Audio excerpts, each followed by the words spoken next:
tava fazendo show, divulgando casa de aposta, e tava nessa. Por curiosidade, eu comecei a ler a Bíblia. Esse Jesus aqui eu topo seguir. Larguei tudo, larguei o dinheiro da casa de aposta, larguei minha carreira musical. Cara, perdi muitos amigos, todos os contatos, amizades, perdi todo mundo se afastou. O Krauk que bitolou, o Krauk que ficou doido. Eu vim de uma realidade que eu tinha que dividir um miojo em 2 partes para ter um almoço e janta. E agora eu tava comprando um carro de 300 mil à vista. Eu tava em outro rolê, viajando o mundo. Cara, assim, sabe? E aí, por curiosidade, irmão, eu comecei a ler a Bíblia. Curiosidade. Que ano foi isso? Isso foi em meados de 2022. Cara, Você comprou uma Bíblia? Cara, tem uma Bíblia? Como é que foi essa história? Eu comprei uma Bíblia. Eu sempre fui um cara muito do debate. Porque eu sempre fui muito... Como eu estudei muito para fazer rima, então eu sempre tive muito esse ar da retórica, sabe? Eu sempre... Por exemplo, todo mundo falava de Deus para mim, mas ninguém me convencia que Deus que era real. Por exemplo, uma vez, uma senhora falou para mim assim, das tatuagens. Meu filho, tatuagem... Eu sei que isso é até um tema polêmico, depois já... Mas assim, vou trazer uma experiência. A senhora falou assim, tatuagem é pecado. Aí a pergunta natural é, por quê? Porque o corpo é nosso templo. Mas isso é muito subjetivo. Como assim o corpo? Então você está me dizendo que se eu não cuidar do corpo, eu tô pecando. Sim. Aí eu olho para ela e falo, você bebe água? Vai pra academia? Você se alimenta bem, dorme bem? Então se tá eu e você, tá nós dois. Não tem ninguém. A minha parede tá suja e a sua tá caindo. Então assim, e aí? Quem é que tá errado? E aí eu começava a colocar a galera numa saia justa. Eu falava, mano, não é possível que esse pessoal dá a vida por algo que não conhece. Aí eu começava a ficar doido. Não, e eu fazia uns questionamentos, irmão, absurdo. E aí, o que acontece? Um dia eu falei, cara, mas no ápice da racionalidade, o que eu imagino? Não é possível que a abelha pega o pólen e faz o mel, e ninguém pensou nisso. Existe tudo no universo é muito criteriosamente colocado, né? Não tem como. Como que, cara, se a Terra tivesse 1 milímetro pro outro lado, não existia vida. Isso não é possível. Eu falei, alguém pensou nisso. Agora, quem pensou nisso? E qual é a história em volta disso que eu quero entender? E aí eu fiz um trato com Deus. Falei, Deus, eu orei, eu lembro até hoje, eu comprei uma Bíblia, orei. Falei assim, olha, Deus, eu vou ler essa Bíblia, só que é o seguinte, ou eu vou virar cristão, ou eu vou virar ateu. E se eu virar ateu, eu vou ser chato. Porque eu vou argumentar com todo mundo. Sério que a Bíblia você comprou nesse propósito? Você não tinha ido na igreja, nada? Não, nada. A minha família inteira da Assembleia, sempre achei muito chato. Achava, tipo assim, cara, isso nunca me chamou a atenção. Porque hoje eu tenho... Você não frequentava com eles? Não, ia de vez em quando como hábito brasileiro, entendeu? Mas não como, sabe? Porque o que eu pensava? Cara, eu falava assim, mano... Quem é Deus, quem é Jesus, quem é Pedro, quem é João, por quê? Eu não sabia nada. Não sabia nada. Eu só sabia que, beleza, Jesus morreu numa cruz e tal. Só que existe... Nós vivemos em um país... É igual o cara falar, eu torço pro Flamengo. Aí você fala, mas quem é o goleiro? Não sei. Então você não torce, você é só simpatizante. Então nós somos um país simpatizante cristão, não um país cristão. É isso aí. Então muita gente vai pra igreja, muita gente... Eu sou católico, que paróquia? Não sei. Não? Eu sou cristão, fala um versículo da Bíblia. Não leio. Então assim, é meio... É igual o cara que torce pro Corinthians, mas não sabe que dia o Corinthians joga. Aí você comprou uma Bíblia. Comprei uma Bíblia. Por conta, falou, o seguinte, eu vou ler isso aqui. Não, eu fiz um trato com Deus. Falei, Deus, eu vou ler. Eu quero entender. Falei, se é real isso aqui, me faça entender. Porque ou eu vou virar cristão ou eu vou virar ateu. Sabe que nessa hora você colocou toda a sua carreira pra jogo, né? Eu coloquei em xeque. Só que olha só, cara, eu comecei a ler a Bíblia, pastor, com o chat GPT do lado, não era GPT ainda, era Google. Mas assim... Mas por quê? Porque eu queria que... quando você tivesse dúvida? Não, mas não era até o que eu não tinha dúvida. Eu ia pesquisando assim, o povo... Êxodo fala, né, que o povo saiu do Egito e tal. Eu pesquisava quantos quilômetros foi esse caminho aí? 600 quilômetros. Aí eu ia pesquisando. Qual a distância que a rainha de Sabá veio para falar com Salomão? 2.000 km, 60 andando a 30 km por dia, daria 2 meses para chegar lá. Eu fiz a minha conta, ela descansa de noite. Eu quis entender. Porque, cara, para eu entender o valor, eu tenho que saber o contexto. Entendeu? Para eu entender o valor da sabedoria, eu tenho que entender a distância que a pessoa percorreu para ouvir o que ele tinha para dizer. Porque senão, conselho, foi lá ouvir conselho. Eu comecei a entender esses detalhes. Foi lá dando uma volta no quarteirão ou não sei? Tem todo um contexto. Aí eu falo, cara, porque, 2.000 quilômetros de camelo, andando 30 km por dia, 2 meses, descansando de noite no carro. Eu falei, não, então valia muita coisa que ela foi escutar. E aí eu comecei a ilustrar a Bíblia na minha mente dessa forma. Aí, por exemplo... Mas você começou a ler de Gênesis mesmo? Começou lá no princípio criou Deus? Comecei de Gênesis até Apocalipse. E aí, quanto tempo você demorou? Demorei 1 ano. Foi um ano. Comendo a Bíblia. Comendo a Bíblia. Mas eu lia muito mesmo, assim, cara. Comecei lendo 1 capítulo, 2, depois estava lendo 10 capítulos por dia. Aí lia, pesquisava. Aí às vezes eu lia, depois eu ia pra esteira, começava a ouvir mais a Bíblia. Porque eu falei, E nas batalhas? eu não estava mais nas batalhas, estava na música já. Né? Porque a batalha foi antes da música. Então eu já tava fazendo show, divulgando casa de aposta. E tava nessa. Porque eu falo Você pra divulgava casa de aposta? Eu era garoto, eu passei na Globo, pô. Eu era garoto propaganda da Estrela Bet. E eu falava pra galera, o meu CPF já tava aceitando Jesus, mas o CNPJ ainda não tava. É porque o contrato, né, tal, tinha todas essas paradas aí. E que a galera não entende, né? Que é muito mais burocrático. Mas o que acontece, pastor, escuta essa.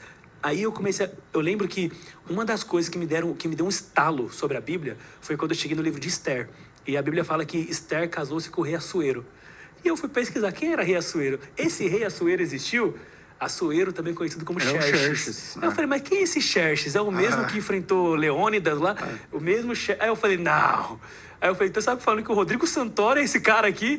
Aí a minha mente começou a explodir. Aí eu falei, meu Deus. Aí eu fui pesquisar a história da Pérsia. Porque você tem a historicidade, né? Isso. Aí eu comecei a pesquisar Dário, Ciro, eu falei, peraí. Agora tá fazendo sentido. Porque se outras civilizações estão apontando para a mesma história que eu tô lendo, significa que existe um ponto de verdade. Tem um argumento que eu uso muito na galera para falar com a galera sobre Deus, que é o seguinte. Eu chego lá e digo assim, o seu filho, né? O Cezinha foi jogar bola e fez um gol de bicicleta. Pronto, isso é o fato. E aí, várias pessoas lá vão contar essa história. Aí você diz, pô, o Cezinha foi de bicicleta e fez um gol. O Cezinha foi jogar bola e voltou de bicicleta. O Cezinha viu uma bicicleta e fez um gol. A gente não sabe o contexto, mas sabe que tem uma bicicleta e um gol. Então eu falei assim, cara, eram várias histórias apontando para algo. Então eu falei, peraí. Pode ser que haja divergência dali e daqui, mas existe a bicicleta e existe o gol. Então, quando eu comecei a ver que a rainha Esther casou-se com Assuero, o rei Xerxes, que era da descendência de Ciro, de Dário, de não sei... Aí eu falei, opa, agora o negócio começou a estreitar. E aí eu comecei a pesquisar.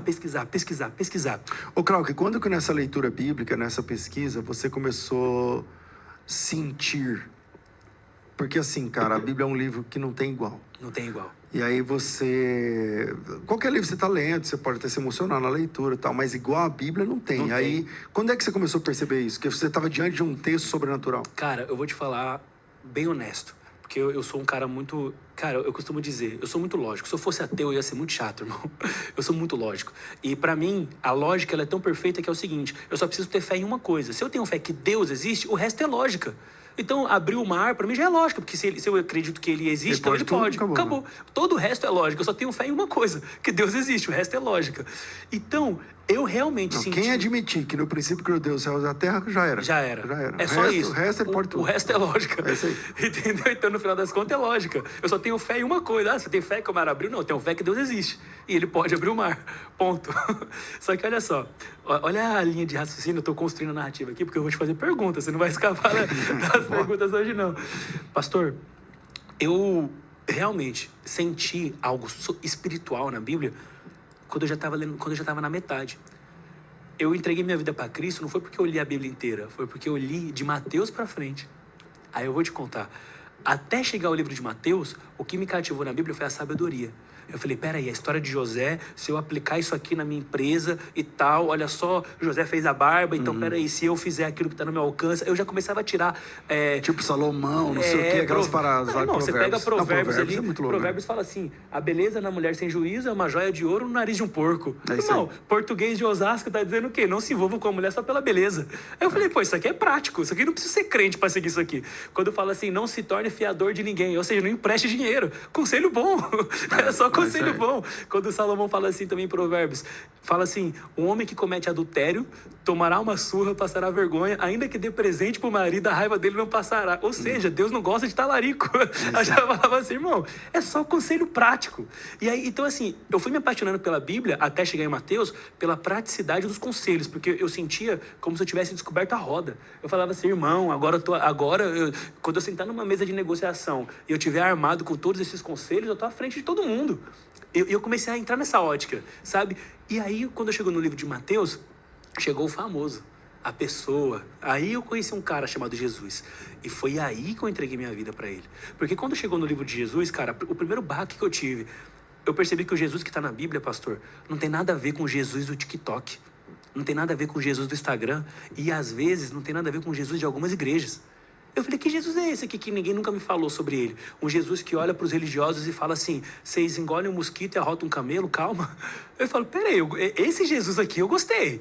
Um Jesus que fala assim, cara, Jesus ele fala tantas coisas. O Jesus que vai lá, protege a mulher que ia ser apedrejada, mas chega lá no ouvido dela, aqui ó, no off, não faz mais isso. Aí você fala, opa, então pera, olha só a sabedoria, a proteção em público e a correção no pessoal. E eu falava assim, cara, peraí. Eu comecei a ver que o Jesus da Bíblia não é um Jesus bobo, igual a galera fala que Jesus, paz e amor, não. Jesus, porque o que Jesus fez no templo, o que Jesus... Aí você começou a se apaixonar por Jesus. Não, eu comecei a falar, eu falei, peraí, esse é o líder dos líderes. Ele era o cara que era manso. Quando Jesus fala assim, ó, seja manso como uma pomba e astuto como uma serpente. Aí você fala, cara, nós demonizamos tanto essa palavra serpente e Jesus usa como exemplo. Aí você fala, olha só, ele era um cara, um líder centrado em um líder que falava o que tinha que ser dito, protegia quem tinha que proteger, mas estava pronto para combater o que tinha que ser combatido. E aí você começa, quando Jesus ele fala lá diante de Pilatos, né, que quando o governador fala, você é o rei dos judeus, é você que está dizendo. Aí você vê, é um cara que dominava técnicas de comunicação avançadíssimas. Você, nessa leitura, você anotava? Anotava tudo, eu tenho um bloco de notas infinito de um monte de coisa, das minhas pesquisas no Google, no GPT. E aí eu comecei a ficar apaixonado porque eu vi que Jesus era um líder nato. Sem igreja, sem nada. Sem nada. Só com a Bíblia. Só com a Bíblia. E eu comecei a ficar apaixonado, pastor, porque eu falei assim, cara, esse Jesus aqui eu topo seguir. Agora, aquele que a minha tia falava, minha avó falava, você tomar... Um abraço aí pras tias do carro, inclusive, eu não tô desmerecendo vocês não, tá, tia? Eu te amo, não que eu tia. queira. Um beijo, minha tia Elda, Leia, minha avó. Mas eu sinto que isso faz parte do chamado que Deus me deu, entende? Porque, por exemplo, cara, eu me vejo, assim, com todo o conhecimento que eu absorvi da Bíblia, com todo o conhecimento que eu tenho do mundo, eu me vejo, cara, uma poderosa arma na mão de Cristo, porque eu conheço os dois lados, entendeu? Quando eu vi Jesus assim, pastor, eu falo assim, cara, eu me apaixonei por Jesus, porque eu falei, cara, é um líder nato. Jesus não é bobo. Jesus não é um cara que, ai meu Deus, ai... Não, Jesus é um cara inteligentíssimo, posicionadíssimo, misericordioso, Cara, olha só, ao mesmo tempo que Jesus ele fala assim, né, vende tudo e dá para os pobres, ele também fala para Judas, né, fala assim, não, os pobres sempre vão estar aí, ela está valorizando outra coisa agora. Aí você é o cara que sabe a hora de falar cada coisa, é um cara que entende que a única verdade absoluta é ele, todo o resto tem a ver com contexto, com momentos, o que ele disse para um não serve para o outro. Aí eu falei, meu Deus, esse é o líder dos líderes. Eu falei, esse cara, eu topo ser liderado por ele. Aí eu comecei a entender a história de Jesus. Então, eu entreguei minha vida para Cristo quando... Até então, eu estava só na sabedoria. Uau, vou aplicar isso na minha empresa. Naquele momento, eu falei, agora eu entendi. Agora faz sentido. E aí eu comecei a entender. Aí, cara, eu fui numa pesquisa tão doida que eu terminei de ler a Bíblia, eu fui ler o Alcorão, fui ler a história do budismo, porque eu fui tentar achar os elementos do cristianismo nesses lugares para entender o efeito real do cristianismo nas outras sociedades também. Então, assim, eu comecei a mergulhar. E qual que foi o efeito disso na sua carreira, Carl? Cara, o efeito da minha carreira foi o seguinte, pastor, abrir mão de tudo. Do dia pra noite, eu lembro que liguei pro meu empresário na época e falei, olha, cara, eu não quero mais isso aqui. Desculpa, mas você ganhava bastante dinheiro. Muito dinheiro. Graças a Deus, eu tive uma carreira bem sucedida, ganhei, cara, a gente costuma brincar, né, eu vim de uma realidade de dividir um miojo no meio para pagar 100 mil reais de cartão de crédito, entendeu? Então, assim, era um péssimo administrador do dinheiro, mas fazia bastante dinheiro. Então, assim, viajei o mundo, viajei muitas coisas. Então, assim, quando eu me converti, quando eu entreguei minha vida para Cristo, a primeira coisa que eu falei com o meu empresário, falei, olha, eu não quero mais dinheiro da casa de aposta. E eu tinha um contrato bom, eu tinha um contrato de anos, mais de 2 anos ainda pela frente, com valor tanto de publicidade quanto de revenue share, de afiliado, porque além de tudo eu tinha um cargo na empresa, entendeu? Meio que eu trazia outros influenciadores para divulgarem, era comissionado em cima e o negócio virava um multinível, entendeu? Ganhava do seu e dos outros, ganhava dormindo. Exatamente, dormia ganhando dinheiro. Eu falei, cara, não quero mais. Eu lembro que numa conversa... Você virou... Não, foi radical, irmão, foi radical, assim, foi tipo assim, eu tenho uma frase que eu costumo dizer, igual o Júlio César, a história de Júlio César, quando ele cruzou o Rubicão. A galera fala que atravessou o mar, já era. Queimou a ponte. Eu falei, irmão, eu cruzei o Rubicão, atravessei o mar, já era.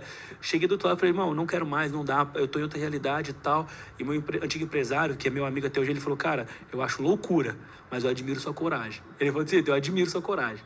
E larguei tudo, larguei o dinheiro da casa de aposta, larguei minha carreira musical. Cara, perdi muitos amigos, todos os contatos, amizades, perdi todo mundo. Todo mundo se afastou. O Krauk bitolou, o Krauk ficou doido. Em quanto tempo? Cara, esse processo todo foi aí um processo de 1 ano, 6 meses, 1 ano, para tudo isso acontecer, né? Porque tem muita gente que se converte e aí depois fica assim, não, continua fazendo show, continua fazendo não sei o quê, continua sei lá. Eu até tentei muita questão de contrato, né? E tal, mas é possível também você abandonar tudo, né, cara? É porque, cara, aí nós entramos num ponto, que é o seguinte, existem as questões contratuais, que realmente são muito difíceis, são muito pesadas para algumas pessoas. A galera que está de fora não faz ideia do que é. Às vezes é milhões. Então... a gente está falando, por exemplo, o JP teve que vender os móveis de casa para pagar a multa, entendeu? Então, assim, é muito fácil apontar sem entender. Mas existem outras questões também que a galera, às vezes, realmente não vê problema naquilo. E, não, pô, tá ali e tal... Só que isso tem a ver com um processo de fato de transformação.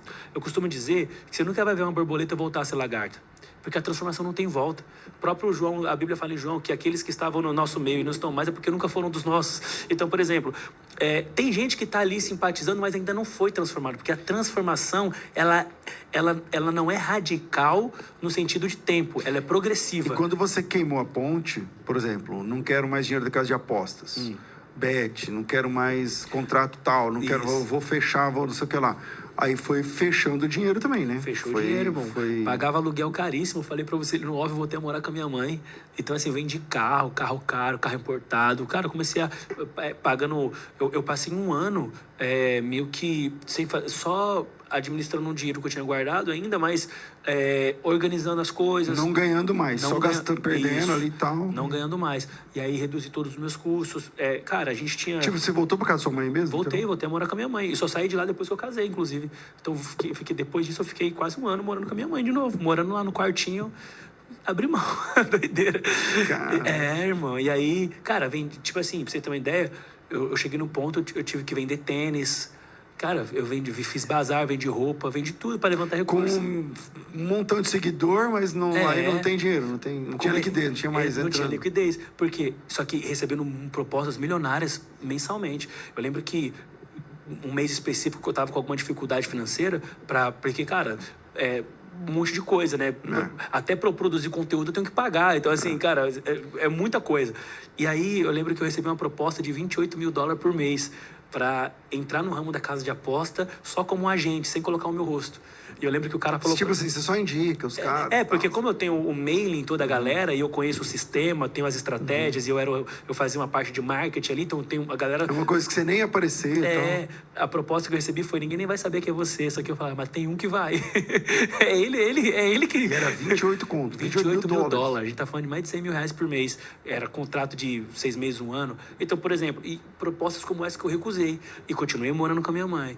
Até que as coisas fossem se desenhando. Só que, além de tudo isso, eu abri mão também de uma outra coisa que eu costumo dizer pra galera. Cara, primeiro, eu abri mão de uma carreira que eu passei a vida inteira trabalhando em prol. Que, diferente, eu não sou um cara que fez uma música, estourou, ficou famoso. Eu construí tudo. Eu construí todas as estratégias, estudei. Então, assim, aquilo que é construído é muito mais difícil ainda de você desapegar. Quando que você anunciou na sua carreira que você ia parar? Eu anunciei oficialmente no dia 25 de abril de 2023. Oficialmente. 25 de abril de 2023, que era o dia que eu ia lançar meu disco. E aí, ao invés de lançar o disco, eu lancei que eu tava saindo do rap. Você produziu o disco? Produzi, gravei 29 videoclipes. Gravei clipe na Austrália, clipe na Europa, clipe no Brasil inteiro. Fiz feat com grandes nomes da música do Brasil, música de Portugal. Eu gravei com o maior artista de Portugal, Plutônio, o nome dele, gigantesco lá, cara que lota estádios. Então, assim, a gente fez um trabalho que, na minha visão, era o maior disco da minha carreira até então. E aí, pastor, não lancei nenhum. Joguei tudo fora. Nenhum clipe foi pro ar. Não entrou no ar? Nenhum clipe foi pro ar, não foi nada lançado. Quase 1 milha de investimento em audiovisual jogado fora. Quase R$1 milhão investido. Só em audiovisual, juntando viagens e custos de produção, 29 videoclipes, tudo jogado fora. Não lançamos. Peraí, o que você fez com esses videoclipes? Foi pro lixo. Você apagou? Nunca foram lançados. Entendeu? Já era. Cara, aí você chegou lá e fez uma postagem? Como é que foi? Você chegou lá e... Quer ver, ó? Deixa eu vou até achar aqui, deixa eu ver se eu acho aqui, ó. Krauk, deixa eu ver se eu acho aqui. Eu postei, falei assim, cara, a partir de hoje eu não canto mais rap. Deixa eu ver se eu acho. Krauk anuncia o fim da carreira. Olha aqui, ó. Ó. Olha aí. Eu acho que eu nunca tive tão bem. Eu tô nas formas. Mostra aqui, vamos. Não mostra a tela lá. Está muito feliz com a decisão, se liga aí. Não é marketing e isso Mostra a tela é ali. irreversível. Estou aqui para dar um comunicado para vocês. Estou abrindo mão de tudo isso. A partir de hoje, eu não canto mais trap, não faço mais parte desse universo. Porque, cara, o que aconteceu? Tudo na vida são ciclos e ciclos se encerram. O Krauk das batalhas é um ciclo que se encerrou, o Krauk do trap é um ciclo que se encerra hoje. Estou numa fase da minha vida. Eu quero mostrar. Pera aí, deixa eu ver se vai passar aqui, ó. Vocês vão descobrir Aqui, ó. as formas. Tem que pra alguns parece Mostra a loucura, tela. parece que eu tô abrindo mão de algo muito valioso, mas eu encontrei algo que é muito mais valioso. E vocês vão descobrir logo logo o que é esse algo. Respeito aos meus fãs. O pessoal achava que era marketing. Tanto que eu falei, cara, isso aqui não é marketing, vocês vão ver no decorrer dos meses aí. E aqui estamos, pra provar como não era marketing. Caramba. E aí o pessoal não gostaram muito dessa ideia, né? Não, virei inimigo público. Galera me xinga de tudo que você imaginar, pastor. O pessoal das batalhas, o pessoal do trap, o pessoal do todo mundo. Mas é porque eu nem julgo a galera, porque eu entendo algumas coisas, entendeu? Porque assim, cara, primeiro, eu sou um cara que no rap, eu fui marcado por muitas confusões, sabe? Então, se eu fosse aquele cara bonzinho que virou crente, ninguém ia se espantar. Agora eu era o cara da treta, arrumei briga com todo mundo, era o playboy da batalha, isso, aquilo. E aí eu me converti. Muitas pessoas ali até acharam que isso era uma jogada de marketing, é o rebrand. Eu ouvi muitos da galera, o Krauk tá fazendo rebrand, vai lançar um disco agora de outra coisa, sabe? E eu falei, cara, não é. É porque eu realmente encontrei algo mais valioso. E eu creio tanto naquilo que eu encontrei que eu abro mão de tudo isso, porque se eu conseguir tudo isso aqui, fazendo esse monte de coisa, Jesus não falou para Pedro, aquele que largar tudo para me seguir terá 100 vezes mais e depois a vida eterna? Eu falei, Jesus, se o Senhor me permitiu ter isso daqui sem estar contigo, fazendo a coisa certa, eu sei que o Senhor me dará muito mais. Tá de boa. Estão dizendo assim, ó, xingam você até hoje. Xingam muito. Mas aí você não tá nem aí. Cara, uma vez a gente falou isso no método Hunt, né, Johnny? Lá na The Hunt, o cara falou assim pra mim assim, mas como é que você se sente sendo xingado? Eu falei, irmão, eu aguentei ser xingado pra ganhar dinheiro. No rap todo mundo me xingava, mas eu olhava pra conta e falava, tô ganhando dinheiro. Então assim, se eu aguentava ser hateado pelo sucesso, por Cristo, eu aguento muito mais. Pode xingar, mas aguento muito. Eu não me pego a isso, porque eu realmente estou firme naquilo que eu me permiti ser transformado, irmão. Eu creio real nisso, eu vivo por isso. E eu até brinco com a galera, eu falo, cara, eu vivo isso no dia a dia, não é no púlpito, não é eu não conheço uma borboleta que voltou a ser lagarta. Tá, então você se converteu lendo a Bíblia, você e o Espírito Santo te convencendo ali e tal, chorando e o na Bíblia GPT me dando as sozinho. respostas ali. E o GPT... E o Espírito Santo fazendo a obra.